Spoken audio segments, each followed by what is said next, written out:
오늘은 지난 시간에 이어서 두 번째 시간으로 생수의 강이 흘러나오리라 라는 제목으로 하나님 말씀 나누도록 하겠습니다. 지난 시간 나눈 말씀의 핵심은 예수님께서 이제 성전에 오셔서 초막절이라는 이 명절을 앞두고 성전에서 그 하나님의 말씀을 가르치셨는데 그 행위 자체가 예수가 그리스도이심을 나타내는 보여주는 증거였다.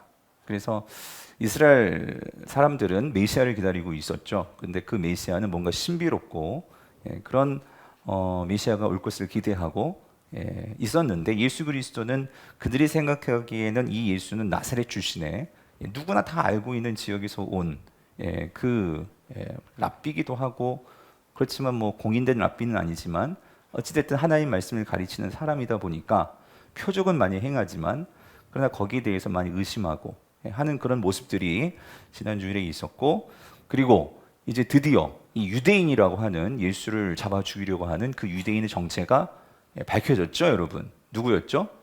이 대제사장들 그리고 이 바리새인들인 것이 밝혀졌죠. 그래서 이제 공식적으로 예수에 대한 체포 영장이 발부가 되었어요. 그런 상황이요. 그런 상황이 펼쳐졌는데 오늘 이제 본문, 자, 이 7장에서 가장 하이라이트라 할 수 있는 부분이 오늘 우리가 읽은 본문인데요. 오늘 읽은 본문은 다시 한번 이 예수 그리스도가, 즉 예수가 그리스도이심을 증명해주는, 왜 예수가 그리스도이시냐 하는 것을 이제 주님께서 직접 예언해 주시는 그 말씀이 오늘 본문의 말씀입니다. 예수님이 말씀하시는, 그러니까 예수님이 왜 구약이 말씀하시는 예언해 놓은 메시아인지 그리스도인지 그 증거가 뭐냐 하면은 이제 예수 그리스도께서 오늘 요한의 표현에 의하면 영광을 받으시면, 근데 요한복음에서 영광을 받는다는 것은 십자가에 죽으시는 거거든요. 그렇게 되면 이제 예수 그리스도께서 보내주시는 분이 있다는 거예요. 그게 누구일까요? 성령이죠, 성령. 그래서 이 성령을 보내주기 때문에 예수 그리스도로 인해서 결국 이 땅에 오시는 분이 성령님이시거든요. 그렇기 때문에 내가 누구다? 구약이 예언한 누구? 메시아다, 그리스도다 하는 것을 이제 오늘 우리에게 보여주십니다. 자, 그래서 여러분 오늘 이 예수님이 이 말씀, 이 설교를 하시는 이 명절이 중요해요. 드디어 그날인 거예요. 그날이 무슨 날이냐면, 자, 우리 37절 다시 한번 읽어볼게요. 37절 시작. 명절 끝날 곧 큰 날에 예수께서 서서 외쳐 이르시되 누구든지 목마르거든 내게로 와서 마시라 해요. 자, 여기 명절이 무슨 명절이라고요? 초막절이란 말이에요. 근데 그 초막절의 그 마지막 날, 예수님께서 드디어 기다리셨다는 듯이 성전에서 이제 크게 이제 외칩니다. 그 외치는 그 말씀, 누구든지 목마르거든 내게로 와서 마시라. 이 말씀을 선포를 하시는 거예요. 여러분 초막절은요 보통 7일을 지켜요. 근데 7일을 지키고, 근데 유대인들은 7일을 지키면서 전통적으로 하루를 더 지켰다고 해요. 그래서 이게 총 8일을 지킵니다. 그래서 뭐 학자들이 조금 달라요. 이게 그러니까 그 본래 7일이 이제 본래 율법이 규정해 놓은 초막절의 기간인데 일주일. 그래서 이게 7일인지 아니면 그 하루를 더한 이 8일째인지는 정확하게 뭐 말하는 학자들마다 좀 다르게 하지만, 근데 우리는 그거보다 더 중요한 건 어쨌든 하여튼 이 마지막 날 예수님께서 가장 중요한 순간에 정말 아끼고 아끼셨던 중요한 이 한 가지 말씀을 선포하신다는 거예요. 근데 여러분 초막절은 뭐냐면, 초막절은 여러분 이게 더 중요하겠죠, 우리들에게는. 그러니까 이스라엘 백성들이 광야 생활을 40년을 했단 말이에요. 근데 그 40년 광야 생활을 하면서 예수님이 이 초막절을 가지고 오는 그 이유는, 그러니까 이 초막절이 가지고 있는 이 의미가 중요한데, 그 광야 생활하면서 하나님께서 이것을 광야에서 주셨어요. 뭐냐면 물이요, 물. 오늘 여러분이 이 물을 잘 기억하셔야 돼요. 하나님께서 광야에서 인도하시면서, 광야에는 물이 없는 곳이에요, 그죠? 근데 하나님께서 뭘 깨뜨리셔서, 반석을 깨뜨리셔가지고 그들이 40년 동안이나 광야에서 목마르지 않고 살 수 있도록 물을 주셨단 말이에요. 그래서 이거를 기념하면서, 그리고 또 하나 더, 이제 가나안 땅에 들어가서는 이제 농사를 짓는데 출애굽하고 이제 광야를 생활을 거치고 이제 가나안 땅에 들어가서는 또 이 초막절을 계속 지키는데, 가나안에서는 어떤 의미로 이 초막절을 지켰냐면, 근데 여러분 이 가나안 땅은 이게 천수잡이란 말이에요. 그러니까 하늘에서 비가 와야지만 농사를 지을 수 있는 땅이란 말이에요. 그래서 하나님께서 때마다, 그래서 성경에 이런 표현 나오죠. 이른 비와 늦은 비를 주신다. 정확하게 때에 맞게 그 비를 주셨던 그런 하나님. 그래서 이거를 감사하면서 사실은 이제 가나안 땅에서는 이런 의미가 있죠. 광야에서 함께 하셨던 하나님을 기억하고, 그리고 올해도 하나님께서 우리에게 이러한 비를 주셔서 농사짓게 하셨고, 그리고 다음 해에도 하나님께서 이런 우리에게 축복을 주시길 원합니다 하는 그런 기도의 심정으로, 기도하는 마음으로 지켰던 그 명절이 뭐다? 초막절이란 말이에요. 초막절. 그래서 여러분 이 초막절 때 이 하는 의식이 있었어요. 이 제사장들이. 그게 뭐냐면 7일 동안 이 제사장들이 그 예루살렘에 실로암 연못이 있어요. 실로암 연못에서 물을 길어 옵니다. 물을 길어 와가지고 그것을 예루살렘 성전 옆에 있는 그 제단 옆에 그 은 그릇이 있었대요. 거기다가 이제 7일 동안 항상 물을 받아와가지고 거기다가 붓는 이런 의식들을 7일 동안 했다고 해요. 그 의미는 아까 말씀드렸던 광야 생활, 가나안에서 비 내려주시는 거, 그런 의미들을 생각하면서 감사하면서 그 의식을 7일 동안 했대요. 그리고 나서 8일째 되는 날에는 물은 길어오지 않고 8일째 되는 날에는 뭘 했냐면 이때는 제사를 지냈대요. 속죄 제사요. 그래서 이날은 양도 잡고 또 염소도 잡고 황소도 잡고 또 이렇게 많은 제물을 가지고 하나님께 제사 드리는 날이 언제냐? 이게 8일째라는 거예요. 8일째. 마지막 날. 그래서 저는 이 마지막 날인 것 같아요. 8일째 되는 날. 그러니까 예수님께서 그 8일째를 기다리시고 바로 그날 성전에 나타나신 거예요. 성전에 나타나셔서 오늘 이 누구든지 목마르거든 내게로 와라. 이 설교를 하셨다는 거죠. 자, 근데 여러분 사실 그 요한복음 4장에서도 예수님께서 이런 설교를 해주셨죠. 이 물과 관련된 설교를 누구에게 해주셨죠? 사마리아 여인에게. 그래서 나는 너에게 영원토록 목마르지 않을 물을 줄 수 있는 자야 라고 사마리아 여인에게 말씀하신 적이 있죠. 그렇죠? 기억나세요?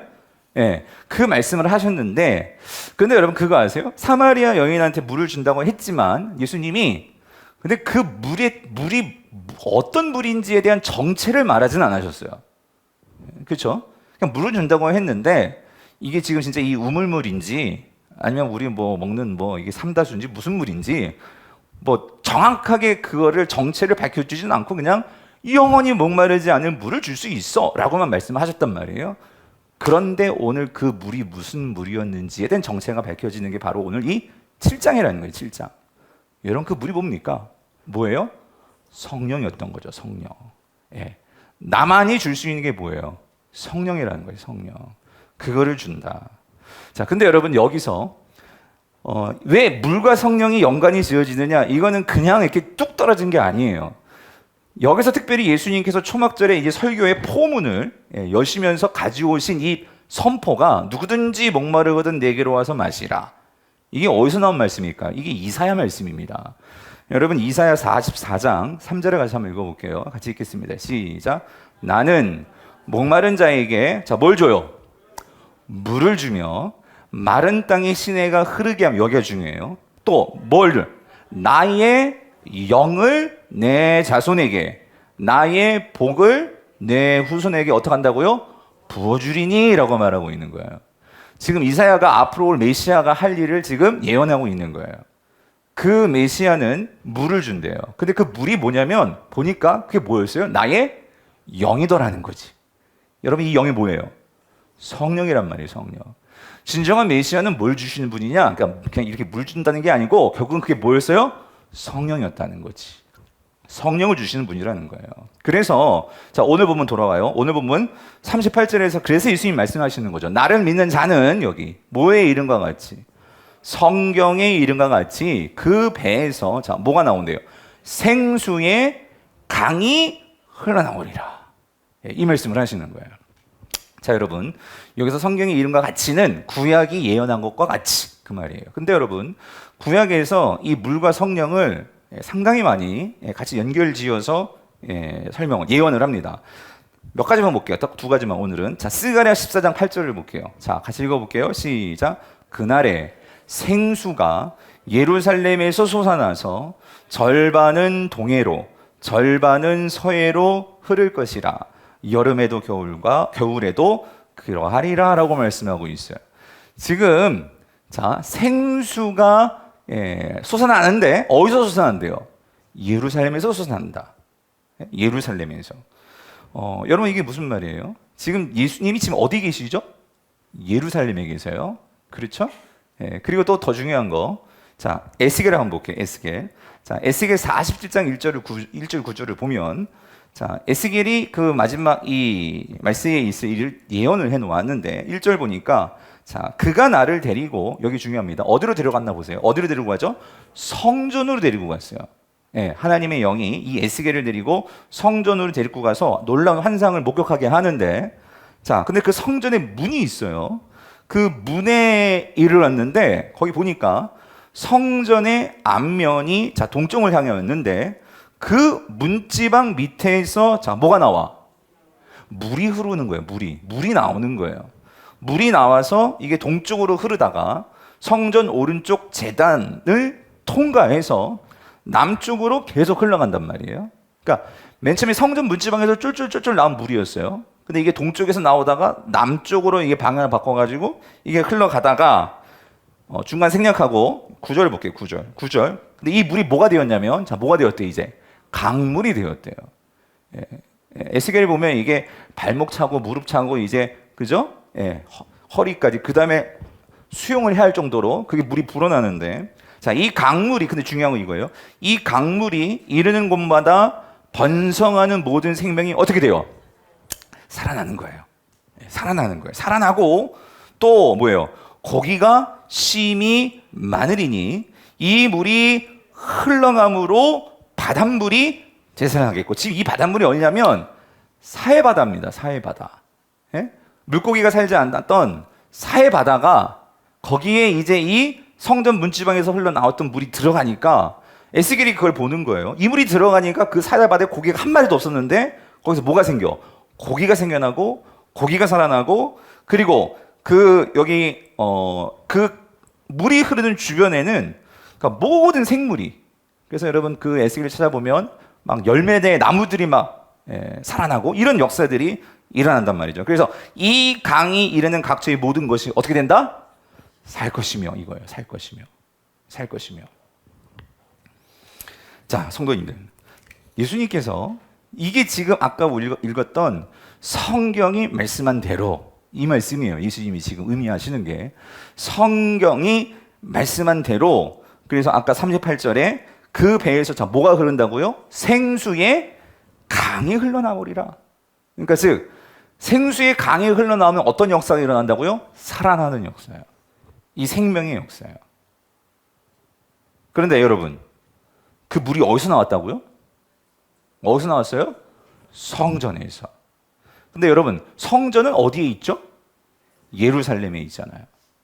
즉 중요한 것은 여러분 이겁니다. 스가랴 선지자와 지금 에스겔 선지자가 예언하는 바는 뭐냐면 그러니까 성전에서 물이 흘러나올 거라는 거예요. 근데 그 물이 결국은 모든 것을 다시 어떻게 해요? 살아나게 한다고. 회복시키신다고. 이게 뭐냐면 이게 메시아가 하는 일이라는 거죠. 자, 그렇다면 이거예요. 이 성전이 어떤 성전이냐는 거예요. 어떤 성전. 과연 이게 지금 성전이니까 지금 예수님 당시의 성전은 뭐예요? 헤롯이 다시 재건축한 그 예루살렘에 있는 성전이 있었잖아요. 그죠? 이 시대에. 그러면 정말 그 성전에서 물이 흘러나온다는 것일까요? 자, 그래서 예수님이요.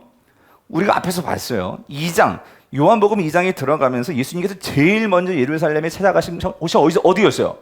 성전이었죠. 그리고 그 성전에서 예수님께서 무슨 일을 하셨어요? 성전을 척결을 하셨어요. 왜 그러냐면 당시 성전이 성전다운 기능을 하고 있었나요? 하나님을 온 백성이, 즉 여기 온 백성이라는 것은 이방인까지 다 포함해서 열방이 다 하나님께 나와서 예배할 수 있었나요? 없었단 말이에요. 기억하시죠? 예, 그 성전에서 이방인의 뜰에서 하나님은 이방인까지 주님 앞에 나와서 만민이 기도하는 집이 되기를 원했는데 그 이방인의 뜰에서 장사하고 했던 게 지금 예루살렘 성전이잖아요. 그렇죠? 그래서 주님은 그걸 보시면서 탄식하시면서 뭐라고 해요? 이 성전을 어떻게 해라? 헐어버려라. 그죠? 내가 다시 성전을 어떻게 하겠다고? 세우겠다고. 그래서 여러분, 성전의 관점에서 예수님을 보자면 예수님이 이 땅에 뭐하러 오신 분이냐면요, 성전을 회복하시기 위해서 오신 분이십니다. 예. 성전을 다시 세우기 위해서 오신 분이 누구시라는 거예요? 예수님이라는 거예요. 잠깐 우리가 다시 한번, 여러분, 제가 원하는 것은 여러분들에게 성전을요, 제가 오늘 그냥 요한복음 7장만 가지고 설교를 할 수 있어요. 근데 전 그렇게 원하지 않아요. 여러분이 성경을 창세기부터 요한계시록까지 이 성경이 흘러가는 그 맥을 보시는 우리 성도님 되셨으면 좋겠어요. 예. 그래서 여러분 뭘 아셔야 되냐면, 여러분 예수님께서 왜 성전을 회복하려고 하시냐, 이거를 아셔야 돼요.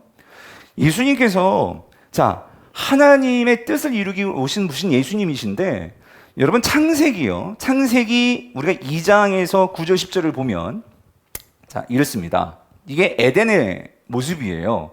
이거 같이 읽어볼게요. 시작. 여호와 하나님이 그 땅에서 보기에 아름답고 먹기에 좋은 나무가 나게 하시니 동산 가운데는 생명나무와 선악을 알게 하는 나무도 있더라. 지금 에덴이요, 막 이 모든 것이 막 푸르른 나무와 열매들이 막 가득가득한, 그렇죠? 그리고 거기에는 특별히 또 생명까지도, 영원한 생명까지도 줄 수 있는 나무도 있고요.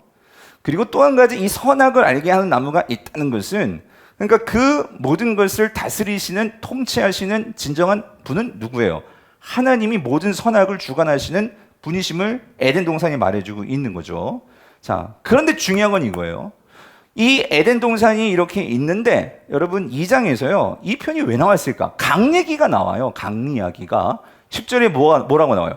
강이 에덴서부터 흘러나와 동산을 어떻게 해요? 적시고, 이거죠. 그러니까 여러분 이걸 잘 그리셔야 돼요. 에덴 동산이 푸르고 모든 생명력이 충만한 것은 그 강 온 사방으로 뭐가 흘러들어가고 있어요? 물이 흘러들어가고 있단 말이에요. 예. 그래서 거기서부터 갈라져서 이 네 군원이 되었다면서 이 에덴 동산은 강물이 흐르고 있고, 그렇죠?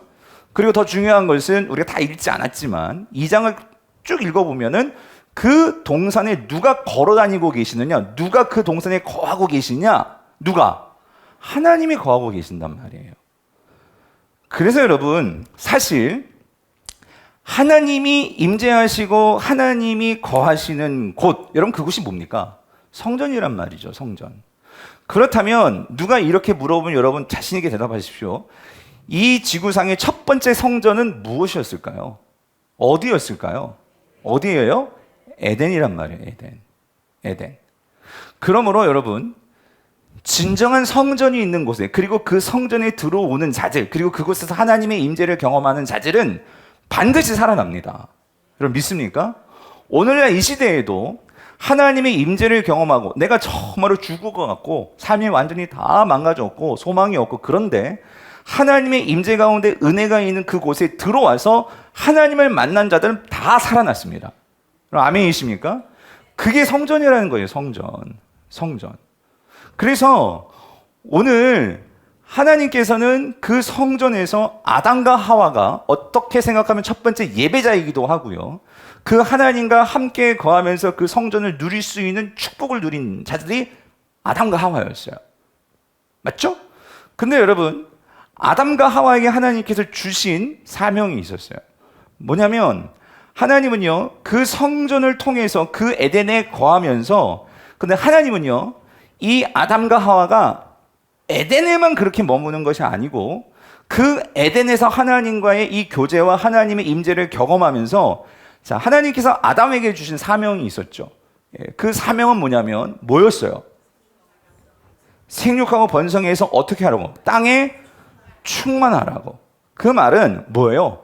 그 에덴으로부터 이 하나님의 성전을, 하나님의 이 다스림이 거하고 하나님의 임재가 있는 이 하나님의 이 성전을 이 아담과 하와가 어떻게 해야 할 사명이 있었을까요? 그것을 확장시켜 나가야 하는 사명이 있었어요. 그런데 중요한 건 이거예요. 아담과 하와가 그 사명을 감당했나요? 아니요. 아담과 하와는 그 사명은 포기하고 뭐에만 관심이 있었어요? 이 에덴에서 내가 뭐가 되겠다고? 왕이 되겠다고. 네?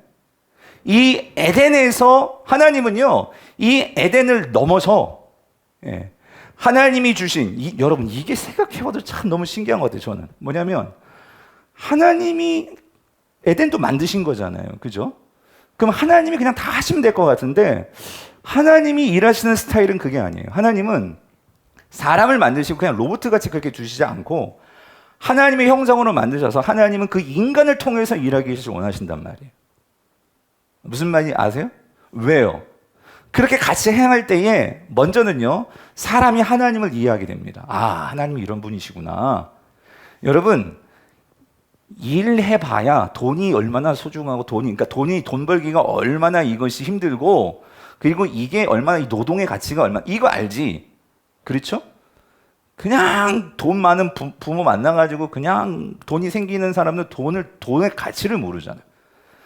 하나님께서 이 세상을 만드시고 그리고 이 에덴을 이렇게 가꾸셔가지고 아담과 하와에게 맡기셨단 말이에요. 그래서 그 하나님과 교제하면서 너희도 이제 이 하나님의 이 성전, 이 하나님과 함께하는 하나님의 다스림이 있을 때 이렇게 모든 생명력이 충만해지고 살아나는 이것들을 이제 너희가 첫 번째는 부부관계를 통해서 생명을 낳잖아요. 그렇죠? 그리고 또 그 생명을 통해서 또 생명을 번식하고 그리고 그 생명을 통해서 하나님의 나라와 그 하나님의 그 성전들을 세상으로 더 어떻게 해요? 확장시켜 나가는 일의 부름을 받았는데 아담이 거기서 어떻게 해요? 실패한 거야. 그렇죠? 그랬을 때 하나님께서 그 다음으로 하나님께서 포기하지 아니하시고 하나님께서 어떤 구원의 계획을 세우셨어요. 이제는 구체적으로 에덴 동산이 아닌 우리가 이제 말하고자 하는 이 성막과 성전이라는 이 지상에 거하는 어떤 집, 어떤 건물, 이것을 통해서 하나님께서 가시적으로 보여주시죠. 뭐냐면 여기는 내가 거하는 곳이야. 근데 여러분 참 이게 재미있는 것 같아요. 뭐냐면 본래 하나님은 집에 거하시는 분이 아니시죠. 하나님은 보이지 않는 이 모든 천지 만물에 거하시는 충만하신 분이세요. 그죠? 그런데 여러분 철저히 하나님은 우리의 눈높이에 맞추셔서 하나님을 보여주시는 분이세요. 그래서 그게 뭐냐면 이스라엘 백성 처음 광야에서는 이스라엘 백성들이 광야에서 뭐 짓고 살았어요? 텐트 치고 살았어요. 텐트 치고. 그러니까 하나님께서 말씀하신 건 나도 텐트 치고 살게. 그래서 만들려고 한 게 뭐예요? 성막이라고. 근데 여러분 한 가지 이거 아세요? 그렇지만 성막을 구조를 연구하고 생막의 모습을 보면은요, 그 성막은 철저히 에덴 동산을 모델로 해서 그 천막을 치는 그러한 모습도 그렇고 그 안에 있는 그 기구들도 그렇고 이 모든 것들의 의미가 에덴 동산에서 나온 그런 의미화시킨 그 텐트더라는 거예요. 그러면서 하나님께서 결국 이제 가나안 땅에 들어가면 텐트 치고 살지 않잖아요. 집을 짓는단 말이야. 그러니까 이제 그 성막이 뭐로 바뀌는 거예요? 성전으로 바뀌는 거죠.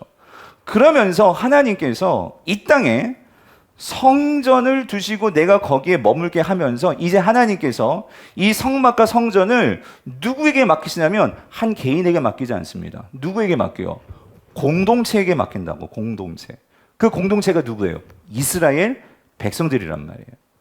그 이스라엘 백성들을 통해서 이 성막과 성전을 어디에 두게 만드시는 거예요? 나라라는, 이스라엘이라는 나라라는 그 땅과 국민이 있고 법이 존재하는 그 나라 가운데 뭐가 있어요? 성전이 있도록 하십니다. 맞죠? 근데 여러분 이것도 참 중요한 게 여러분 이거예요. 하나님께서 그래서 이때부터 성전이 건물로 존재하는 그때부터 이제 어떤 개념이 분명해지냐면요, 우리가 이번에 수련회 가서 같이 말씀을 나누겠지만 이 하나님 나라라는 개념이 이제 드디어 분명하게 드러나는 거예요. 그래서 여러분 본래 하나님은요 성전을 통해서 이 성전이 확장되기를 원하셨는데 이 개념이 그 당시 사람들에게는 이 성전을 통해서 하나님이 거하시고 하나님이 이 땅을 다스리신다는 개념이 잘 안 들어왔어요. 그래서 이제 성전이 분명히 중심에 있고, 그래서 하나님께서 이제 뭘 통해서 이 나라라는 개념이요. 그래서 하나님께서 뭘 꿈꾸시고 뭘 소망하시냐면, 하나님은 계속해서 이스라엘 백성들에게 주시는 사명이 뭐예요? 너희들만 이 이스라엘이라는 나라 만들고 거기에서만 살 것이 아니고, 하나님이 꿈꾸시는 건 뭐예요? 이 하나님의 나라, 이 지상에 존재하는 이스라엘이라는 이 나라를 통해서.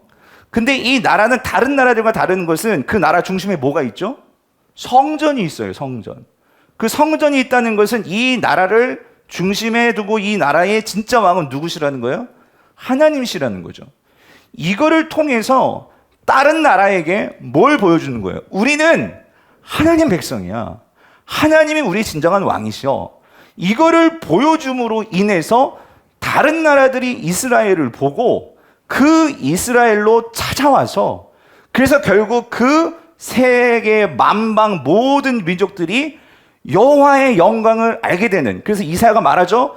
물이 바다 덮음 같이 여호와의 영광을 온 땅이 인정하는 그 세상을 만드는 게 누구의 꿈이에요? 하나님의 꿈이라고. 근데 여러분 잘 보세요, 여러분. 이 꿈이 본래 누구에게 줬던 꿈이었어요? 아담에게 줬던 꿈이었잖아요. 맞죠? 그 아담이 그거를 실패했단 말이에요. 실패하니까 하나님께서 이제 이스라엘 공동체적으로, 그 당시 나라는 어떤 개념이 있었냐면, 여러분 나라는요, 다른 나라들은 인간 왕을 세워가지고 힘과 권력을 가지고 다른 나라들을 정복하려고 했단 말이에요. 정복해서 우리나라 만들고, 이런 개념이 인간들의 지배적인 생각이었단 말이에요. 근데 하나님은 그 생각을 선하게 바꾸시는 거예요. 그렇게 무력으로 때려잡고 그게 아니라, 이사야서를 보세요. 창과 칼을 낫과 보습으로 만들고, 그래서 하나님은 그것들을 가지고 서로 경작하고 서로 곡식을 만들어 서로 나누어 먹고 하는 이러한 천국과 같은 이런 나라를 만드는 것이 하나님의 꿈이셨단 말이에요. 무슨 말인지 이해되십니까, 여러분? 이해되세요? 이게 하나님의 꿈이었는데, 근데 이스라엘이 그렇게 했어요? 안 했어요. 또 이스라엘은 바알을 섬겨가지고 우리나라 막 곡식 쌓아놓고 우리나라만 잘 되기를 바라면서 살았던 게 누구?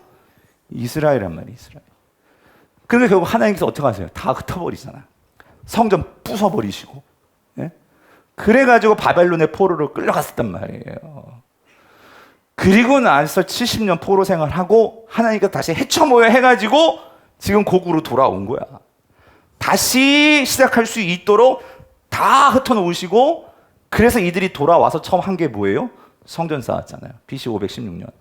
성전을 쌓았고, 그리고 나서 이제 헤롯 때에 그 성전이 너무 초라해 보였어.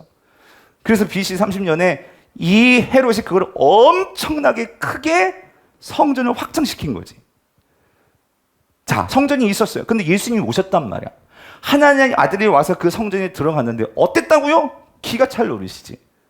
하나님은 뭐예요? 이 성전을 통해서 만방의 백성들이 하나님께 나아오고, 그래서 이 하나님 나라가 어떤 나라인지를 보게 해서 그들이 하나님을 알게 하는 게 하나님의 꿈이었는데, 또다시 이들이 뭐하고 있어? 이방인들을 철저히 배제시키고 우리만 하나님께 예배한다 하면서 또 그러고 있는 거야. 또. 그래서 예수님이 뭐라 하신다고? 이제는 건물로서는 안 된다는 거예요. 그래서 이미 건물, 이 성전을 다 부숴버려라. 그래서 여러분 이제 예수님이 오시고는 완전히 새로운 새 시대가 열린 거예요. 이제 건물로서 성전을 건축하는 게 아니라 하나님께서 누구를 성전으로 두신다고요? 예수 그리스도. 예수 그리스도가, 그래서 여러분, 자, 요한복음 1장 여러분 14절 같이 한번 읽어볼게요. 같이 읽어봅시다. 시작. 말씀이 육신이 되어 우리 가운데 거하심에 우리가 그의 영광을 보니 아버지 독생자의 영광이요 은혜와 진리가 충만하더라. 여러분 중요한 단어가 나왔어요. 여기 이게 거하심에라는 단어. 말씀이, 여러분 말씀이 누구예요? 예수님이시죠. 예수님이 육신이 되어가지고 직접 이 땅에 오셨단 말이에요. 근데 여기서 이 거하심에라는 이 스케노라는 단어, 이 헬러, 이 스케노는요 장막을 치다예요. 그러니까 예수님이 이 땅에 와서 친히 텐트가 되셨다 이런 의미란 말이에요. 그러니까 친히 뭐가 되셨다는 거예요? 성막이 되셨다는 거지. 근데 어떤 성막이냐면, 여러분 성막이 다 똑같은 성막이 아니죠. 구약의 성막은 지성소가 있고, 근데 그 지성소에 법궤가 있는데 법궤는 뭐가 임해요? 하나님의 임재가 임한단 말이에요. 하나님의 영광이 임하기 때문에 그게 성막이지. 그렇죠? 그런데 여러분, 지금 예수님 어떤 상태예요? 이 지상에 오셔가지고 자신의 몸을 텐트 삼아서 이 땅에 거하셨는데, 자, 여기 우리가 뭘 봤어요? 그의 영광을 봤는데, 자, 무슨 영광이래요? 아버지의 독생자의 영광이요. 이 말은 뭐냐면 예수 그리스도는 누구의 영광으로 충만한 거야? 하나님의 영광으로 충만한 거지. 그렇죠? 그리고 그 은혜와 진리가 어때요? 충만하더라. 그러니까 즉 다시 말하면 예수님은 뭐라는 거야? 걸어다니는 성전이 있었다는 거예요. 무슨 말인지 되세요? 예? 그 걸어다니는 성전이 오셨단 말이에요. 그래서 여러분 이 관계를 잘 보세요. 사마리아 여인에게 예수님이 물을 얘기하시면서, 근데 거기에서 성령을 얘기하자, 거기서 성령이라는 얘기는 안 나왔어요. 물론 뒤에 요런 단어가 나오죠. 요런 말이 나오죠. 예배와 관련돼서 뭐라고 말씀하셨냐면 이런 말씀을 하셨어요. 21절 보세요. 4장 21절인데 예수께서 이르시되 여자여 내 말을 믿으라. 이 산에서도 말고 예루살렘에서도 말고 너희가 아버지께 뭐 할 때가 온다고? 예배할 때가 이르라. 여러분 왜 여기서 예수님께서 예배를 말씀하셨을까? 여러분 예배는 어디서 드리는 거예요? 이 당시에 성전에서 드리잖아요. 그렇죠? 그래서 여러분 요한복음에서 여러분이 꼭 성경을 보면서 놓지 말아야 될 단어가 성전이에요. 성전. 뭐가 성전이냐? 그래서 2장부터 그 성전 척견이 나오고 예수님이 성전이신 것을 분명하게 예수님께서 선포하시면서 요한복음 시작이 되는 거예요. 그러면서 3장에서 니고데모와 대화해서 거듭남을 얘기하죠. 뭐로 거듭난다고? 성령으로 거듭난다. 그렇게 말씀해 놓으시고, 근데 거기서 왜 갑자기 거듭남과 성령이 왜 거기서 얘기를 하셨을까? 근데 4장에서 이 물을 얘기하시면서 사마리아 여인하고, 그리고 거기서 무슨 또 화두를 갖고 나오시냐면 이 예배. 이 모든 맥락이 뭐냐면 지금 누가 성전이기 때문에? 예수 그리스도가 성전이기 때문에. 구약과의 관계에서 여러분 성령이 어디서 나온다고요? 성전에서 나온다고. 성령은 성전에서 나오는데 지금 이스라엘 백성들은 성전을 뭐로만 생각했죠? 건물로서의 성전. 근데 예수님이 오시면서 완전히 시대가 바뀌어버렸어요. 건물로서의 성전은 이제 실패해버렸어요. 하나님은 무슨 성전을 만드시느냐? 인격으로서의 성전이라는 거예요. 여러분 이거 중요해요. 이게 이제 나중에 어디까지 가냐면 교회하고도 연결되는 거예요. 여러분 교회는 건물이 아니라고 많이 들었죠? 여러분 얘기. 이 뿌리가 뭐냐면 예수님 때문에 그런 거예요. 아무리 교회를 화려하게 지어도요, 인격이 되지 않으면 교회가 아닙니다. 예. 성도들이, 오늘날 우리 성도들, 우리 자신부터 뭘 개혁해야 되냐면요, 이스라엘 백성들이 그러니까 여러분 이거, 우리는 근본적으로 성전 짓고 여기에 머물길 원한다니까요. 성전 짓고 여기가 좋사오니 이거를 원한다니까요. 이게 근본이에요. 베드로가 변화상에서 거기서 예수뿐만 아니고 누구를 봤어요? 모세와 엘리야를 봤잖아요. 그러니까 뭐래요? 베드로가 변화상에서 예수님 여기다가 우리가 초막을 몇 개죠? 3개 지읍시다. 여기서 있으십시다. 근데 여러분 뭐예요? 아니다. 우리 내려가야 된다는 거야. 예수님은 아니라는 거지. 내려가야 된다고. 오늘 우리 신앙 안에 우리가 정말 자칫 잘못하면 우리 건물 짓고 성전에서 물이 나온다고 했으니까, 그러니까 우리가 헛다리 짓고 잘못된 성전 기다리면서 그렇게 살 수 있단 말이에요. 성경을 제대로 우리가 보지 못하고 시대를 분별을 못하면. 그래서 예수님께서 이 여인에게 말하는 게 뭐냐면 이거예요. 이제 이 산도 아니고 그리심산도 아니고 어디도 아니에요. 예루살렘도 아니고 이젠 새로운 시대가 됐다는 거예요. 그래서 23절 아버지께 참되게 예배하는 그때가 왔는데, 자, 그들은 뭐로 예배한대요? 영과 진리로 뭐 한다고요? 예배할 때가 오나니 곧 뭐래요? 이때라. 왜? 진짜 성전이 왔잖아. 그 성전이 누구예요? 예수 그리스도시잖아.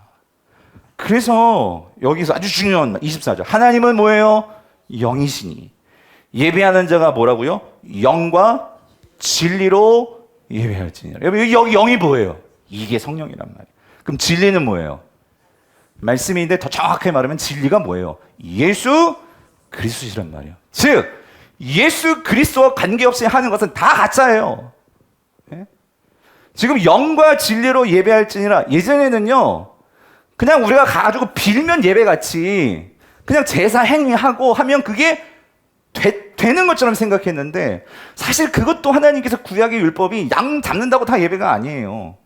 정말 중요한 것은 그 양이 뭘 의미하는 거였어요. 이제 오실 예수 그리스도를 예표하는 거였잖아요. 여러분, 우리의 신앙이 영과 진리로 예배한다라고 할 때 이 의미는 뭐냐면은요, 그 예수 그리스도와 관계가 있어야 한단 말이에요. 관계가. 예. 그분이 나에게 어떤 의미인지가 분명히 있어야 한단 말이에요. 예. 이 관계라고 할 때는 이 믿음 안에요. 그러니까 우리가 그 예수 그리스도를 알고 그 그리스도의 은혜를 깨닫고 그 그리스도를 따라가는 이 삶을 통해서, 그래서 여러분 여기서 아주 중요한 게 나온 이게 예수 그리스도인데, 이제 이거를 그래서 그냥 바울이 말하는 가장 중요한 표현이 예수 그리스도 안에라는 개념인데, 오늘 우리가 진정으로 하나님께 예배하기 위해서는 여기서 신학적인 단어가 하나 나와요. 그게 뭐냐면 그리스도의 관계라는 이게 무슨 표현이냐면 이 그리스도와 연합이 있어야 된다는 거예요. 연합. 요한복음에서 예수님께서 15장에서 이렇게 말했어요. 내가 너 안에, 네가 내 안에. 이게 연합인데 여러분, 이 연합을 도와주시고 연합이 될 수 있게 해주신 분이 누구냐고요? 그게 성령님이란 말이에요. 성령님. 네. 오늘 성령님이 우리 안에 들어오셔서, 그러니까 성령은 여러분 이겁니다. 내가 예수 그리스도를 믿음으로 오늘 그 예수와 하나님과 연결될 수 있도록 연결점을 주시는 분이 누구라고요? 성령님이란 말이에요. 성령님. 그러므로 이 성령님은 나를 예수 그리스도로 이끌어서 그분과 관계를 만들어서 결국 내가 이 참 성전이신 예수 그리스도 안에 존재하는 나로 만들어주시는 분이 누구시라고요? 성령님이란 말이에요. 성령님. 그래서 이 시대는 지리적으로 예루살렘이냐 그리심 이런 게 중요한 게 아니고, 지리적인 게 아니고 건물이 아니고 중요한 건 내가 어디 안에 있는 거? 예수 그리스도 안에 있는 거. 예. 이게 내가 참된 하나님께 예배드릴 수 있고, 그리고 그걸 통해서만 우리가, 그래서 요한복음 3장 구원받을 수 있고, 이 관계가 중요하다. 그래서 이 예수 그리스도의 관계를 위해서 오늘 우리 그리스도 안에 있게 해주시는 그분이 누구라고요? 성령님. 근데 그분을 누가 보내주신다고? 예수 그리스도. 이거를 오늘 지금 토막절에 예수님께서 말씀을 하시는 거예요, 지금. 이 내용들을. 그래서 38절 다시 보세요. 여기 나와보세요. 나를 뭐 하는 자? 믿는 자는, 여기 중요해요, 지금 믿는 거. 그러니까 여러분, 우리가 언제 성령을 받냐고. 예수 그리스도를 뭐 해야 돼요? 믿을 때. 예. 믿는 자는 성경의 이름과 같이 지금까지 제가 말씀하신 바대로 예수님이 성전이시기 때문에 그 성전을 믿고 의지하니까 성전에서 문지방에서 성령이 나온다고 했잖아요. 그래서 여기 그 얘기가 나온 거예요. 그 배에서 또 이것도 사실 이 38절이 신학적으로 좀 많이 어려운, 이 배가 누구 배냐 또 이런 논쟁이 있어요. 이게 예수님 배냐 아니면 예수를 믿는 성도의 배냐. 근데 학자들 이거 갖고 따지지만 누구 배라도 상관없어요. 근데 저는 우리 배인 것 같아. 내 배인 것 같아. 예.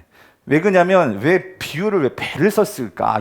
그런 좀 의문점이 들어요. 그러니까 무슨 말이냐면 그 배에서 자 뭐가 나온다고? 생수의 강이 흘러나오리라 그랬어요. 그러니까 예수를 믿으면 성령이 우리 안에 들어오시잖아요. 그죠? 예. 그러면 그 성령이 우리에게 계속해서 어떻게 해요? 생명의 역사를 우리를 이끌고 가신다고. 그래서 아까 우리가 에스겔에서 또 구약에서 그 성령이 흐르는 곳마다 다 살아나죠. 예. 지금 그거를 말하는 건데 여기 아주 재밌는 게 있어요. 요한이. 이 배가요. 이 벨리야. 이 배야. 복부야, 복부. 예? 이게 참 재밌는 거예요. 이게 헬라어는 코일리아인데 그 에스겔 같은 경우에는 구약에 그 마음이라는 단어를 썼거든요. 너희 마음 안에 거하시고 마음. 그러니까 여기서도 이렇게 표현할 수 있을 것 같은데 그 마음에서 여러분 우리 몸에서 정말 우리가 성령이 어디에 거하신다고 여러분 보통 말을 해요. 우리 속에, 마음에 이렇게 얘기하잖아요. 그렇죠? 근데 마음이라고 표현하면 좋을 것 같은데 이 마음이라는 헬라어는 카르디아거든요. 이 카르디아라는 단어가 분명히 있어요. 근데 여기서 왜 굳이 이 배를 쓰냐고. 배. 코일리아라는 이 배를 쓸까? 근데 여러분 신약 성경에서 배는요 보통 뭐의 상징이냐? 이건 우리 다 똑같아요. 그거 비슷한 것 같아. 배는 신이요, 이런 빌립보서에 이런 표현이 나와요. 배는 신이요, 뭐 이런 게 있거든요. 바울이 얘기하죠. 그 신이라는 게 뭐냐면 탐심이에요, 탐심. 예? 이 배는 우리의 어떤 욕심, 뭐 그럴 때 우리가 배. 저도 좀 배가 나왔어요. 근데 배 나왔다가 다 이런 욕심 많은 건 아니겠죠? 예, 하지만 여러분, 우리가 이 배 하면 성경에는 좀 그런 의미들이 있단 말이에요. 근데 여기서 왜 마음이라고 쓰지 않고 배에서 생수의 강이 흘러나온다 했을까? 저는 요 이유 때문에 이건 예수님의 배가 아닌 것 같아요. 예수님은 욕심이 없으시잖아요. 무슨 소리냐? 성령이 흘러나오면 그런 욕심의 배가 없어진단 말이에요. 홀쭉하게 되고. 여러분, 성령이 흐르면 결국 아까 봤잖아요. 죽었던 것이 다 어떻게 된다고요? 살아난단 말이에요. 그 배에서 탐심과 미움과 시기와 질투와 그것들이 어떻게 된다고? 다시 회복이 된다고. 성령이 흘러가면, 성령이 흘러나오면. 여러분 아멘이십니까? 지금 그걸 말한단 말이에요. 그래서 여러분 이게 에스겔이에요. 에스겔 36장 25절 26절을 보면 이렇게 말씀하셨어요. 맑은 물을 너희에게 뿌려서 너희로 어떻게 해요? 정결하게 하되 곧 너희 모든 더러운 것에서와 모든 우상숭배에서 너희를 어떻게 한다고? 정결하게 할 것이요. 여러분, 에스겔에서 물은 뭘 상징해? 성령. 성령이 우리를 새롭게 한단 말이에요. 예? 우리의 탐심과 우리의 욕심과 이 모든 더러운 것에서 우리를 깨끗게 하실 수 있는 게 누구라고요? 성령님이시라고요. 그래서 26절에 그걸 다시 해석하잖아. 새 영을 너희 속에 두고. 그리고 너희 배라고 안 썼잖아요. 그죠? 예? 뭐라고 썼어? 뭘 주신다고? 마음을. 그렇죠? 너희 속에 영을 두어서 새 마음을 너희에게 주되 너희 육신에서, 이 육신이 거의 배와 같은 그런 개념이란 말이에요.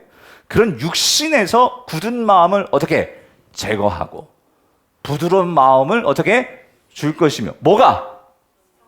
성령님이.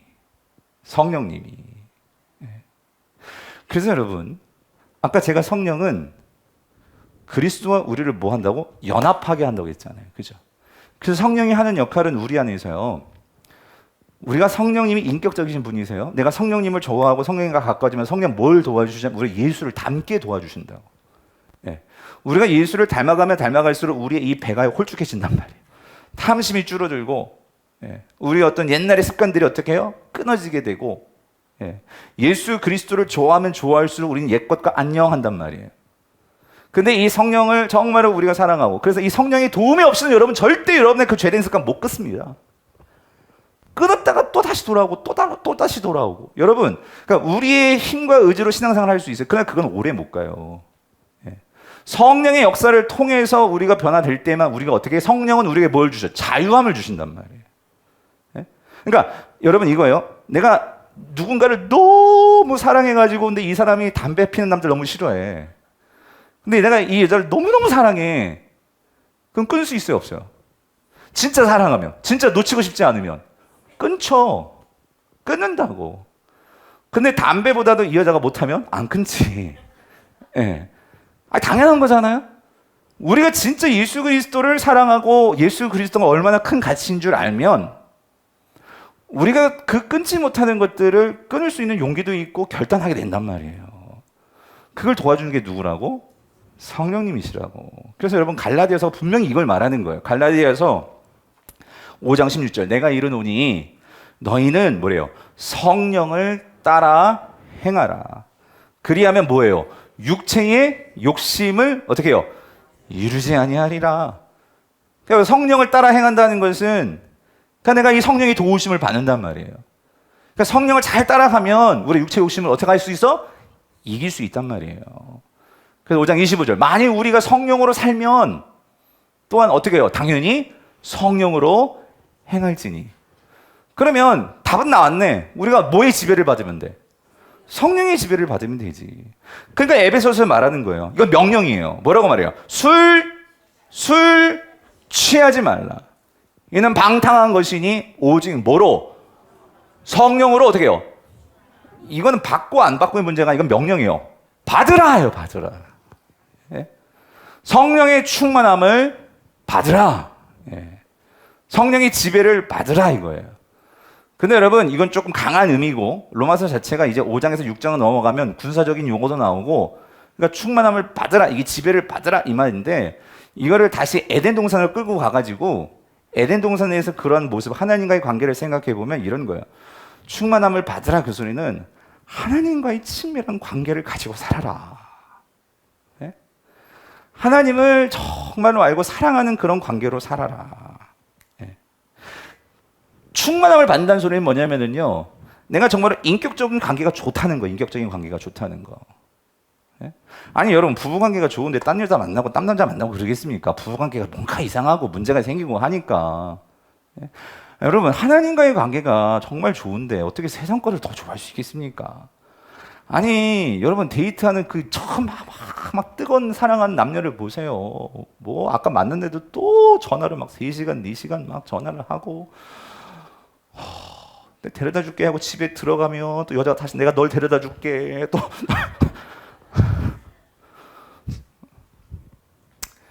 이 사랑하니까.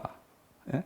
그래서 여러분 성령님과의 관계는 이게요 그냥 저절로 되는 게 아니에요. 여러분 성령은 우리 안에 어느 날 갑자기 우리 안에 정말 은혜로 들어오셨지만 다시 생각해요. 성경은 인격적인 분이거든요. 그러면 이제 들어오신 분은 성령님이 먼저 들어와 주셨어. 그러면 오늘 우리가 성령을 약간 따라가라고 했잖아요. 따르면, 그러니까 따를 수도 있고 안 따를 수도 있어요. 여러분 그거 아셔야 돼요.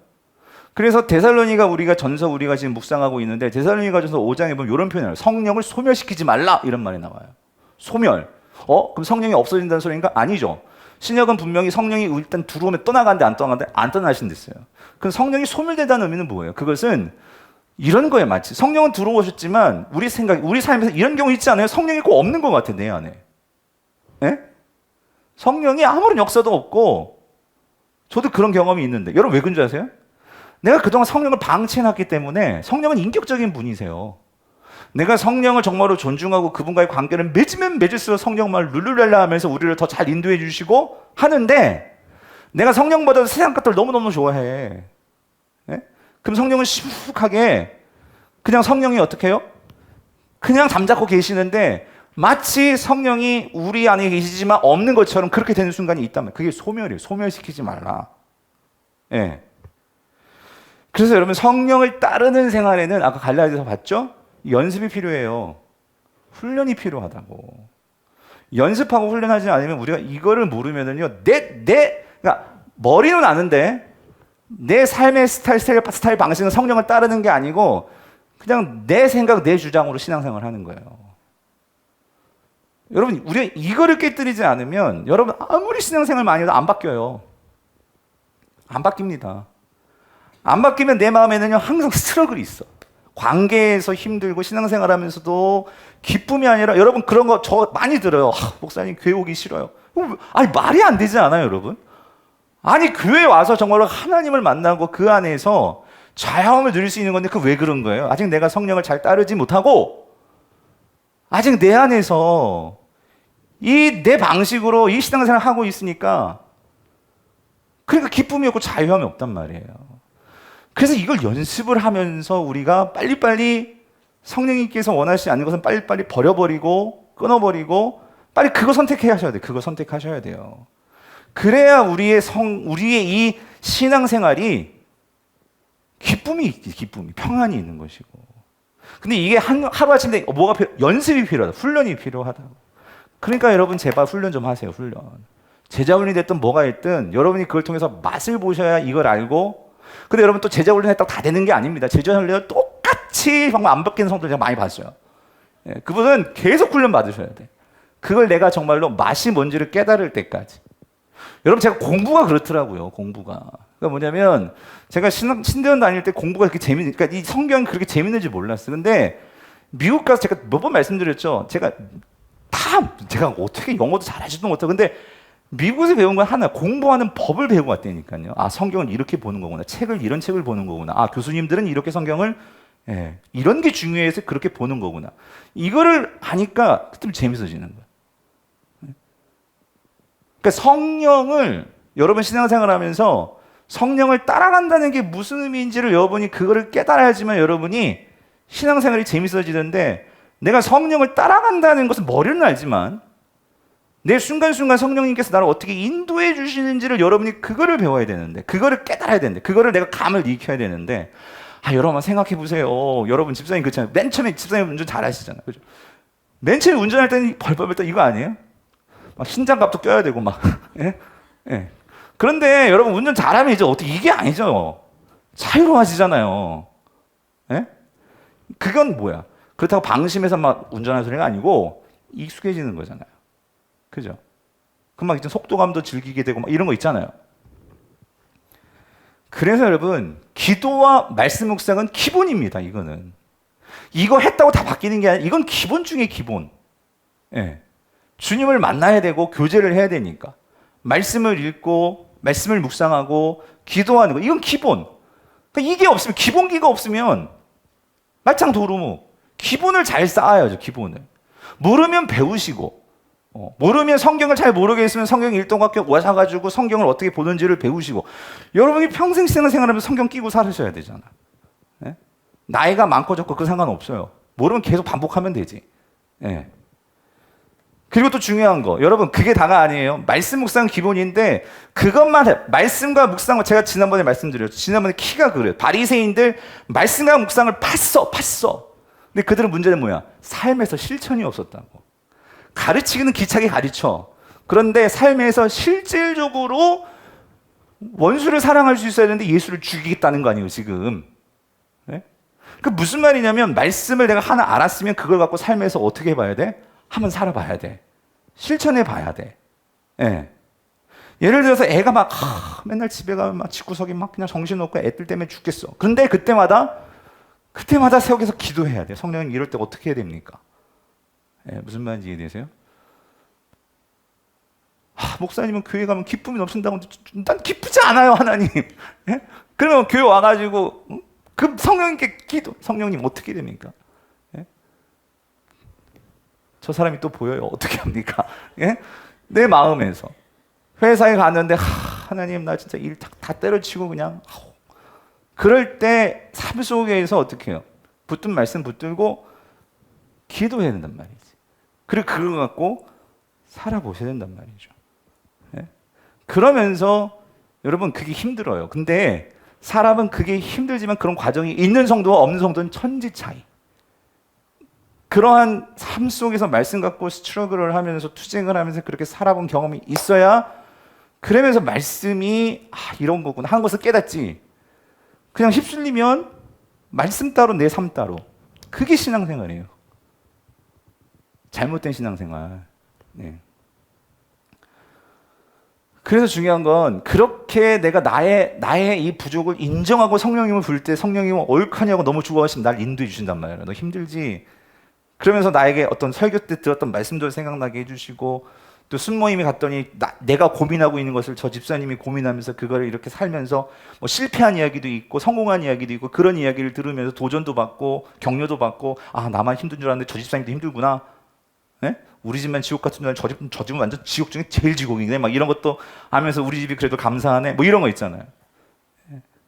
이런 것들을 통해서 우리가 신앙이 바뀌고 성장해 가는데 이게 없이 혼자 그렇게 말씀은 많이 알고 있고 근데 실천도 여러분 그러면 그건 진짜 종교 생활이죠. 그래서 여러분 중요한 거 시대가 바뀌었다. 그래서 여러분 이제 하나님은 예수를 통해서 성전이 건물로서의 성전이 아니라 인격으로서의 성전을 예수 그리스도를 통해서 보여주셨고 결국 예수 그리스도가 성령을 보내주셔서 이제 어떻게 끌고 나가면 예수님은 가셨잖아요. 성전이 가버리셨잖아요. 그럼 이 지상에 성전이 없어진 거예요? 아니! 새로운 성전을 세우시고 가셔서 그게 누구예요? 성도들이란 말이에요. 성도들. 여러분 고린도전서 3장 16절 이 시대에 새로운 성전들이 나온 거예요. 예수 그리스도를 따른 자들을 통해서 뭐라고? 너희는 뭐래요? 너희가 하나님의 성전인 것과 성령이 너희 안에 계시는 것을 뭐예요? 알지 못하느냐. 여러분 우리가 성전이란 말이에요. 할렐루야. 성령이 우리 안에 계시잖아요. 여러분 아멘이십니까? 그래서 그 성령이 우리를 누가 연결시켜준다고? 예수 그리스도와. 네? 그래서 이제 오늘 이 시대의 성전은 누가 성전이 되었어요? 우리가 성전이 되었단 말이에요. 그러므로 여러분 우리 안에 하나님이 거하시고 그리고 성령이 우리 안에 거하셔서 그 하나님과의 관계를 우리가 정말로 성령을 통해서 우리가 알 수도 있고 깨달을 수도 있고 또 인식할 수도 있고, 그래서 아까 예수 그리스도 안에 은혜와 진리가 충만했다고 하셨잖아요. 성령님께서 그 예수 그리스도 안에 있는 은혜와 진리가 충만한 것이 내 안에 충만케 하셔서 내가 지금 고난 가운데 있고 어려운 가운데도 있지만 오늘 그 성령을 통해서 예수 그리스도를 알게 하시고 따라가게 하실 때 그럼에도 불구하고 내 안에 기쁨이 충만해지고 감사가 충만해지고 살아낼 수 있게 하시고, 이런 역사들이 일어나게 하셔서 아까 말씀드렸죠. 성전에서 뭐가 흘러나온다고? 성령이 흘러나올 때 이 배가 어떻게 된다고요? 바뀐다고요. 성령이 충만해질 때, 성령이 흘러갈 때 죽었던 것들이 다 어떻게 된다고요? 살아난다고요. 이거를 누리는 게 여러분 성도의 낙이 아니겠습니까? 세상 사람들과 다른 게 뭐예요? 이 체험을 하는 거 아니에요, 여러분? 성령이 나를 다시 살려내시고 성령이 나를 새롭게 하시며 소망 가운데 이겨가면서 살 수 있게 하는 게 성령의 역사 아니겠어요? 할렐루야. 그래서 오늘 우리가 이 성령을 여러분이 붙드시고 그 성령님을 높이시고 성령님과 친해지셔야 된다는 거예요. 근데 여러분 이게 개인적인 차원에서, 그래서 여러분의 안에 있는 성령님과 말씀을 통해서 기도를 통해서 여러분의 삶에서 그 말씀을 실천함을 통해서 이런 개인적인 차원에서 성령 충만도 있어야 하지만 또 한 가지 있어요. 성경은 분명히 우리에게 말씀하세요. 뭐라고 말씀하시냐면, 자, 에베소서 2장 22절이에요. 같이 한번 읽어볼게요. 시작. 너희도 성령 안에서 하나님이 거하실 뭐예요? 처소가 되기 위하여. 이거 이제 알았죠? 여기까지. 그쵸? 성령이 우리 안에 거하시니까 처소가 된다는 것은 집이 되는 거예요. 이게 성전이 되는 거예요. 근데 여러분 중요한 거 이거. 그럼 혼자만 그렇게 되어지는 게 아니고 사도 바울은 뭐라고 얘기하고 있냐면 처소가 되기 위하여 뭐래요? 그리스도 예수 안에서 어떻게 해요? 함께 지어져 가느니라. 여러분 제가요 성경을 보면서 한 가지 발견한 게 있어요. 이게 사단의 전략인 것 같아요. 성도들이 성경을 모르는 게 아니라 아는데 꼭 반쪽만 알아. 반쪽만. 그게 무슨 말이냐면 여러분 물어보면요 개인적인 차원에서 내가 성전이고 너무나 다 잘 아셔. 근데 여러분 하나님은요 나 혼자만 신앙생활에 가서 그게 성전이 완전하게 될 수 있다고 말씀하시냐? 아니에요. 성경은 절대 그렇게 말하지 않아요. 우리가 개인적인 차원에서 하나님과의 관계에서 성전을 세우는 거 있지만, 그러니까 여러분이 새벽 기도도 열심히 나와야 되고 말씀 묵상도 열심히 해야 되고 구약 1도 학교도 열심히 해야 되고 성경 연구도 열심히 해야 되고 해야 돼요. 그런데 여러분 그것으로 완전하게 성전이 될 수 있어요? 없어요? 없어요. 어떻게 해야 된대요? 함께 지어져 가느니라. 여러분 이거는 우리가 이스라엘 백성을 보면 아시잖아요. 하나님께서 전략을 바꾸셨다고. 아담과 하와가 에덴에서 망가지고 나서 이스라엘이라는 공동체를 만드셨어요. 공동체. 나라를 만드셨다고. 그래서 그 나라가 함께 이 세상에서 왜? 혼자는 힘들어요. 사단이 여러분 혼자 넘어뜨리는 거 너무 쉬워요. 무슨 말인지 이해되세요? 예? 내가 넘어지려고 할 때 누가 받쳐주는 사람이 있으면 그 사람 일어날 수 있어요. 예. 오늘 하나님께서 어떻게 전략을 짜셨냐면, 그래서 여러분 율법이 뭐예요? 예수님께 정리해 주셨잖아요. 하나님을 사랑하고 뭐예요? 이웃을. 여러분 우리가 이건 대부분 성도들이 잘 하신다니까. 하나님을 사랑하는 거. 근데 우리가 항상 어디에 걸려 넘어져요? 이웃을 사랑하는 거 넘어지는 거 이거에. 예? 여러분 다 저를 한번 보세요. 다 고개 숙이지 마시고. 여러분 죄지셨어요? 왜 다 고개를 숙여요? 예. 여러분 이거는 저도 마찬가지예요. 저도 미워하는 사람 왜 없어? 다 있잖아요. 근데 이거를 해결하지 않으면 우리 교회가 아니라 모두 다 마찬가지예요. 이 신앙이 여기서 다 무너지는 거예요. 그러니까 교회 생활을 하는데 다 교회 생활을 해요. 하는데 우리 신앙생활이 기쁘지가 않아요, 여러분. 기쁘지가 않다고. 그렇다고 여러분 다른 게 가봐서 다른 교회가 뭐 문제가 다 해결될 줄 알아요? 절대로. 그럼 다른 교회 가서 정말 이웃을 사랑하셔야 돼. 예? 이거 할 수 있으면 가셔도 되고. 여러분 참 그게요. 제가 우리 교육자 시간 때는 제가 뭐 얘기를 나눴지만 모르겠어요. 왜? 남의 교회는 얘기지만 어떤 교회인데요. 내가 너무 잘 아는 가까이 있는 교회인데 내가 그 목사님 잘 아는데 같이 미국에서도 있었고 우리 교회가 좀 더 큰 교회예요. 근데 그분은 1월 달인가 오셨고 나는 6월 달에 오신 게 아니라 5월 달에 왔고 예. 거의 우리 같이 7년 차예요, 이제. 근데 오늘 기독교 신문을 보다가 그 교회가 담임 목사를 뽑더라고. 왜 뽑지? 그 목사님 거기서 사역하고 계시는데. 그래가지고 전화도 안 받고. 교회 홈페이지를 가봤더니 한 3주나 설교를 안 하시고 담임 목사를 뽑더라고. 그래가지고 문자를 왔는데 그 목사님 무슨 문제 있으세요? 했더니만 목사님 그렇게 됐어요. 참 7년의 고비를 넘기기가 쉽지 않네요. 그리고 미국에 계시대 지금. 그래서 그래요 목사님? 그럼 한번 한국에 들어오시면 다시 한번 봬요. 그랬는데 모르겠어요. 뭐 내용은 모르겠지만 근데 제가 그걸 보면서 제가 여러분 솔직히 이제 금요기도회는 여러분 저의 목회에 어떤 지원 여러분 정말 기도해 주시는 분들이잖아요. 저도 7년 차가 되니까 참 많은 솔직히 막 마음에 두려움도 있고 여러 생각도 있고 정말 이렇게 목회도 되나? 예? 가슴 아픔도 있고 예. 또 우리 진짜 솔직히 여러분 다 까놓고 요번에 우리 진짜 이 원로장로 선거하면서 뭐 별의별 얘기도 막 내한테 들어오니까 어떻게 이런 말들이 이렇게 다 막 날라올 수 있거든. 이게 왜 말이 이렇게 막 이런 식으로 막 될 수 있을까 하는 것들을 들으면 여러분들이 주는 게 아니라 사단이 우리 안에서 이렇게 하나님의 말씀 안에서 교회가 정말로 은혜롭고 하나님 말씀으로 충만해서 정말 기쁘게 하나 되고 더 우리가요 지금 여기에서 성전 쌓고 막 그렇게 살아야 될 일이 아니잖아요. 꼭 마치 에덴 동산에서 아담과 하와가 내가 여기에서 에덴 동산에서 내가 다 가지고 왕 되겠다는 것처럼 막 이런 위기감이 막 느껴지면서요. 예.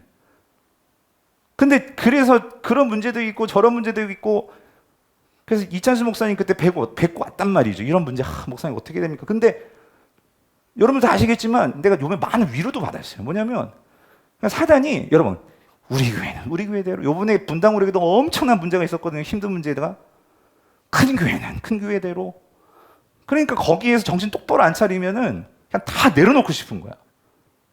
어디 도망가고 싶고 예. 근데 목사님도 저에게 주셨던 거는 박영환 목사 하여튼 고통 질량 보존의 법칙 같은 목사님 말씀하신 거 뭐냐면 우리가 감당해야 될 고통은요 절대로 감해지지 않아요. 왜냐하면 우리는 십자가를 지고 예수를 따르겠다고 결단한 사람들이기 때문에 자기 십자가의 분량이 다 있어요. 저에겐 저에게 있고 여러분에게 여러분에게 있고 예. 근데 그거를 못하겠어요 하면 그거는 예수를 따르는 걸 포기하는 거 다름없는 거예요. 예. 우리가 정말로 그 십자가를 나에게 주신 십자가라면 그거를 어떻게 해요? 달게 진다는 게 어떻게 십자가 달아요? 그게 아니라 제가 지난주에 말씀드렸죠. 영문 밖에 계신 예수 그리스도를 보고 우리는 그냥 뭐 하는 거야? 따라가는 거지. 네, 따라가는 거. 근데 중요한 거 오늘 여기서 키는 뭐냐면 그렇게 따라갔다고 결단하고 일단 가잖아요? 그럼 누가 도와주신다고? 성령님이 도와주신다고. 여러분 그걸 믿으시기를 바랍니다. 네. 이 시대에 사단은요. 개인뿐만 아니라 이 공동체를 흔들어 놓으려고 우리가 보이지 않는 여러분 우리나라는요 예수 믿는다고 막 감옥에 쳐놓고 그러지 않잖아요. 그럼 뭐를 공격하겠어요? 두 번째 계명. 그리고 우리나라 성도들처럼 새벽 기도니 금요 기도니 얼마나 하나님 사랑이 열심인 성도들이 지구상에 거의 없어요. 미국계 철학에도 없어요. 새벽 기도도 없고 얼마나 열심히 우리는 정말 주여 주여 부르짖으면서 하나님 사랑은 정말로 1등 선수 아니에요? 근데 뭐가 문제야? 그러니까 사랑이 알고 있지. 그러니까 무슨 계명? 두 번째 계명 뭐? 형제를 사랑하는 거. 네. 다 여기에 담임 목사하고 성도들하고 관계 담임 목사하고 장로 안 봐도 뻔해요, 여러분. 그게 네. 분명히 또 그런 문제일 거예요. 네. 서로 성도들 간에 막 이 오해시키고 그런 걸 통해서 힘들고 못 견디니까 결국은 그렇게 서로 소망하는 건 우리는 그런 부분에서 제가 지금 예방주사를 놓는 거예요. 저한테도 그렇고. 그런 면에서 우리는 여기 이거 기억하자는 거죠. 우리가 성령 안에서 하나님이 거하실 처소가 여러분 되셨잖아요. 아멘이시죠?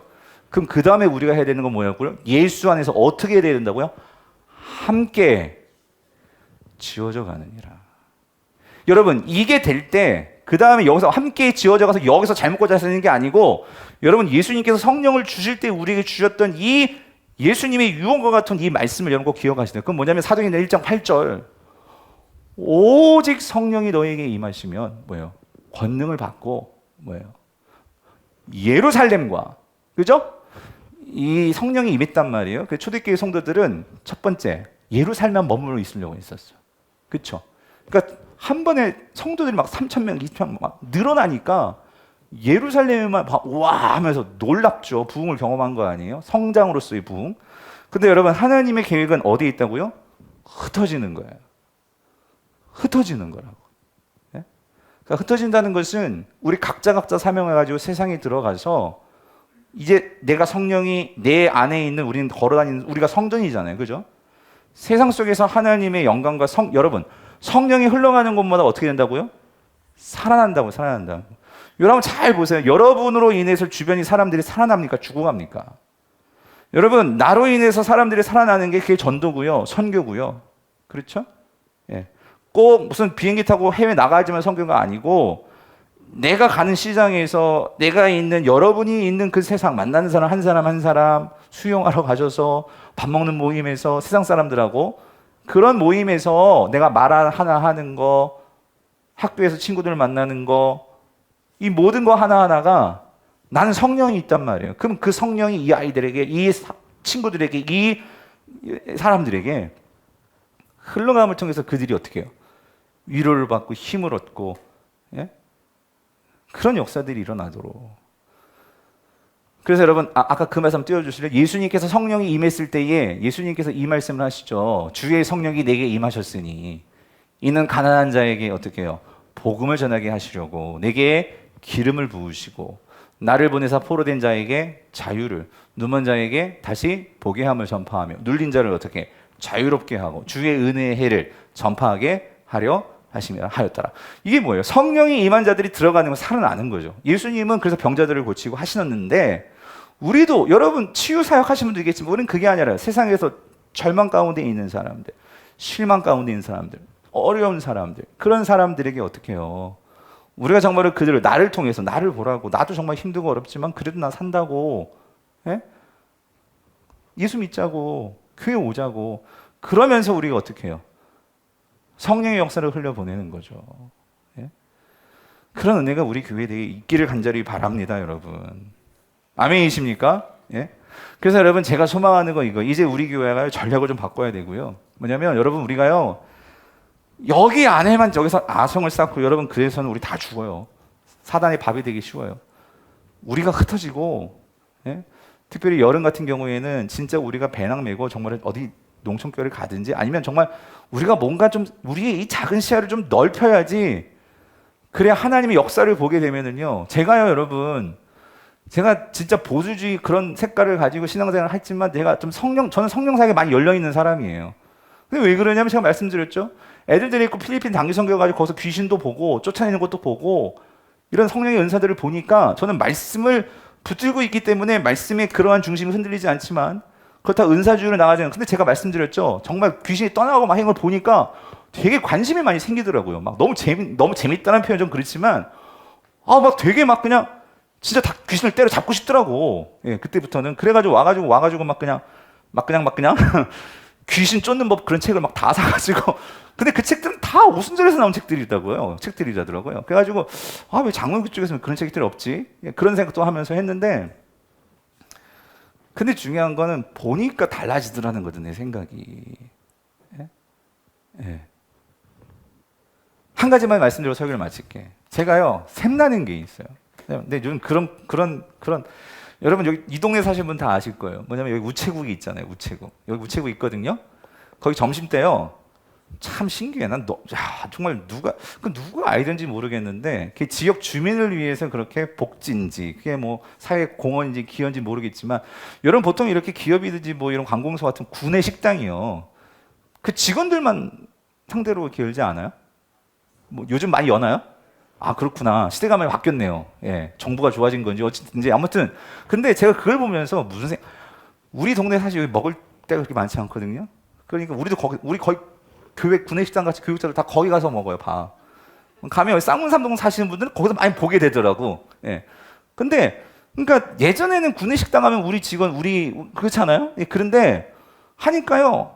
여기 뭐 카센터도 그렇고 저기 주유소도 여기 근무하시는 분들은 다 거기서 그렇게 밥을 먹더라고. 일단 싸니까 5,000원. 싸죠. 그리고 거기 영양사가 항상 식단 조절하면서 밥을 해주니까 밥도 맛있고. 예. 오늘도 먹고 왔어요. 그래서 오늘도 예, 맛있게 올 메뉴 육개장에 계란, 반찬도 잘 나와요. 그래서 제가 무슨 생각을 했냐면 예전에 금강교회라고 성남에 거기 이제 그 남한산성 올라가는 그 초입에 금강교회라는 교회가 있는데 거기는요 교회 식당을 오픈해놔서 평일에도 4,000원. 그러니까요 등산객들이 오고 가면서 교회를 들어와서 밥 먹고 가는 거예요. 일단 예수 믿든지 안 믿든지. 예? 그러니까 여러분이 개인 전도도 하셔야 되겠지만 전도지 하지 말라는 거 아니에요. 그것도 은사 있으면 하시고. 근데 정말 중요한 게 뭔지 아세요? 아무리 전도지를 돌리고 아무리 해도 야, 저 교회가 맨날 싸움박수만 하는 교회야. 그럼 전도 되겠습니까? 교회는요 좋은 소문이 나야 돼요. 예. 이웃들에게 좋은 소문이 저 교회가 그래도 이 지역에 참 좋은 일 많이 해. 이런 소문이 나야지. 여러분 교회가요. 이번 주에 한 목사님 오셨는데 막 저한테 막 하소연을 하면서 개척교회 목사님 지하에 있고. 근데 박영 목사 너무 힘들어. 왜 그러냐면 교회가요 이상하게 그게 아닌데 이상한 소문이 자꾸 나 있다는 거예요 지역에. 예. 그 전도를 해도 사람들이 그 교회 아니야 하면서 이 소문이 그렇게 나쁘게 나버리니까 예. 아무리 전도를 해도 이 성도들이 그러니까 그 사람들이 시선이 너무 차갑다는 거지. 예? 근데 여러분 참 감사한 건 요번에 참 우리가 의미가 있어요. 요 다음 주 화요일 날 저희 교회에서 어떤 회의를 하나 해요. 근데 뭐냐면 그러니까 저희가 민간 복지 거점 기관 교회인데 이 쌍문 삼동에 있는 민간 복지 그런 그 뭐 교회도 있고 뭐 어떤 뭐 무슨 대리점도 있어요. 그런 사람들이 모여서 뭘 하냐면 저희가 저희가 추석 때 여러분들이 우리 박스에다가 그 생필품 넣어줘서 이렇게 하는 거 있잖아요. 그게 너무 좋다는 거예요. 너무 좋다는 거예요. 쌍문 삼동에서 우리가 지금 매년 했잖아요. 너무 좋아가지고 그게 도봉구청에서도 그게 너무 좋은 걸로 이렇게 알려져가지고 그거를 우리 교회만이 아니라 좀 같이 좀 했으면 좋겠다. 복지 거점 기관들이. 그래가지고 다음 주 화요일에 모여서 그 회의를 해요. 여기서 우리 교회에서. 그럼 어떻게 하고 하는 부분들을. 예. 그러니까 여러분들 우리가 그렇게 한 거잖아요. 그냥 했는데 그게 어때요? 좋은 영향력을 끼치니까. 예. 그러니까 여러분 오늘날 이 시대에 우리가 전도가 그리고 오늘날 이 시대에 하나님께서 정말로 원하시는 우리가 성전으로서 세상에 영향력을 바란다는 게 뭐겠냐고요. 예?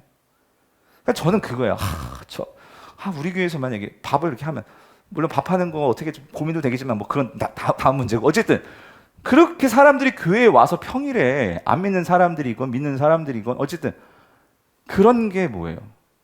그러니까 제가 꿈꾸는 건 그거예요. 하나님 이번에 우리가 수련회 가서 또 여러분들 중에 이런 교회를 통해서 하나님의 나라가 확장되고 이런 꿈을 꾸시는 분들이 있다면 좀 같이 우리가 할 수 있는 일이 뭐가 있을까? 근데 여러분 이거 혼자는 못해요. 그러니까 함께 지어져 가는 일화가 뭐냐면 여러분 각자가 가지고 있는 달란트가 있고 은사가 있는데 그걸 혼자 독박 써가지고 혼자 하십시오 하면 누가 하겠어요? 그게 아니고 그런 꿈들이 있으신 분들이 같이 모여서 작게 하면서 하나님 나라를 내가 그렇게 쓰임 받고 그런 영향력이 커지는 것을 보면 막 힘이 나죠. 예? 그런 교회가 되었으면 좋겠다고요. 아멘이십니까? 예. 그래서 말씀 맺겠습니다. 여러분 우리가 정말로 이 시대에 정말 우리가 성전되어서 이 하나님 나라의 성전의 경계선을요 더 확장시키는 일에 쓰임 받는 그런 저와 여러분 될 수 있기를 여러분 간절히 바랍니다.